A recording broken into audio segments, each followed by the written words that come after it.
সেও মিস করবা না, এই রেস্টুরেন্ট আইয়া সবে খাইবা। হ্যালো এভরিওয়ান, আসসালামু আলাইকুম, welcome to my new CNG blog. কিতা করা সব ভালো আছেন?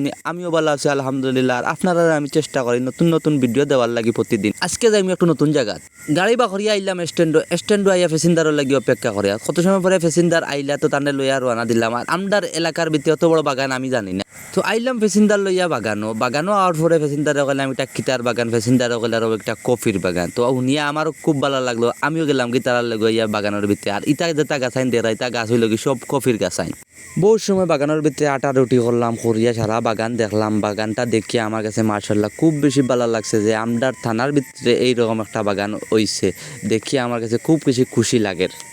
তারপরে ইন থেকে আওয়া পরে একটা টিপ লাগলো, আইলাম প্যাসেঞ্জারের বাড়িতে। আইয়া প্যাসেঞ্জার লাগে অপেক্ষা করে পরে প্যাসেঞ্জার রেডি হইলা তো তান্তানে লইয়া গেলাম। তারারে লইয়া আইলাম আইএলস কর্নারও। আর আইএলস কর্নারও আওয়ার কারণ হইল গিয়ে ইনো একটা নতুন রেস্টুরেন্ট উদ্বোধন হইতো। তো আমিও গেলাম কি দেখার লাগি রেস্টুরেন্টের গেলাম ভিতরে যাওয়া পরে দেখিয়া কিন্তু আসলে খুব বেশি ভালো লাগছে। আর আপনারা সবর দাও আইয়া খাইয়া টেকা দিয়া যাইবা। আজকেও পর্যন্ত সব ভালো থাকবা, আসসালামু আলাইকুম।